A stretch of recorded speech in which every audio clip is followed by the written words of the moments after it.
Those who do not believe in our Constitution or who support bigotry and hatred will not be admitted for immigration into our country.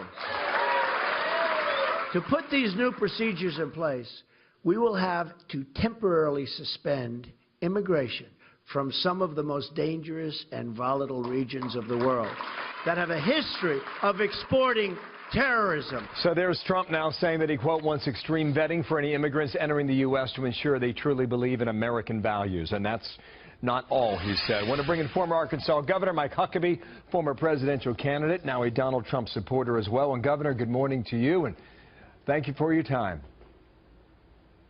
Thank you, Bill. Great to be with you. I guess if you're trying to draw a contrast between one candidate and another, that contrast has now been drawn. What do you think? No, it really has. And look, what Donald Trump was talking about, he called it extreme vetting. Actually, it was pretty traditional vetting.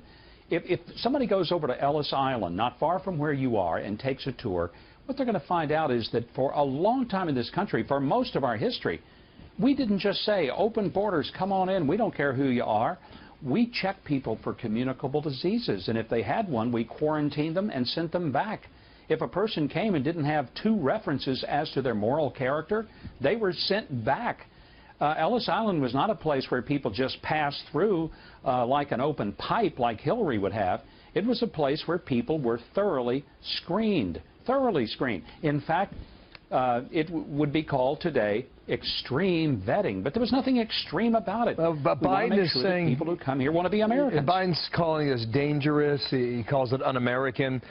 He was on the stump with Hillary Clinton when she said this about Trump and his ideas. Sometimes he says he won't tell anyone what he'll do because he wants to keep his plan, quote, secret. And then it turns out the secret is he has no plan. And that was very clear when he said, I know more about ISIS than the generals. No, Donald, you don't. I imagine this is going to come up rather prominently in 1 month at the first debate, don't you think? Well, I'm sure it will. You know, Bill, I thought it was interesting when Hillary said Donald Trump likes to keep things secret. I wish Hillary would like to keep a few secrets instead of having all of her email hacked by the Russians and God knows who. You know, keeping a few secrets with top secret classified information might have been helpful. But between her and the DNC, there are no secrets. But there's one thing we know, and there's no secret about it. I don't think Hillary Clinton can be trusted to be president. And that's a clear contrast. There couldn't be a clearer contrast between these two candidates. On that point, the questionnaires, the social media, the visas, et cetera, Trump talked about all that yesterday.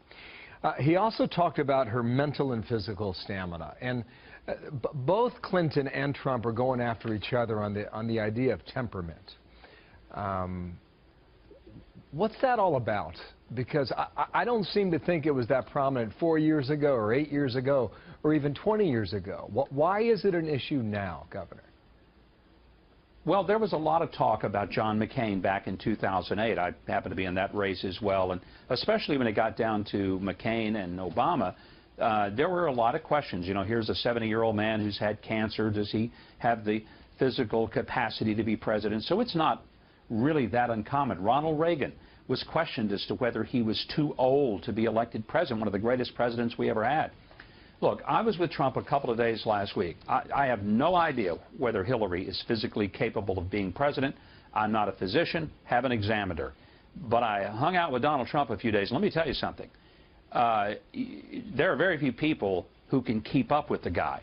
He goes from early morning to late night, never stops, unbelievable energy. Extraordinary stamina and capacity. I don't think anybody who's ever been around him questions whether he's capable. I've heard you talk about that before. Just to drill down a little bit, why the questions about temperament? I mean, she fires at him, he fires at her. What's that all about? Oh, it's politics, Bill. I mean, you always want to question whether the person you're running against is really up to the job. And so in Hillary's case, what can she say? She's got great ideas. Her ideas to raise taxes, make government bigger, appoint extreme liberals to the court. She can't run on that. She can't run on national security. It's been a total failure. So the only thing she's got is to go after Trump and talk about his tone and his temperament.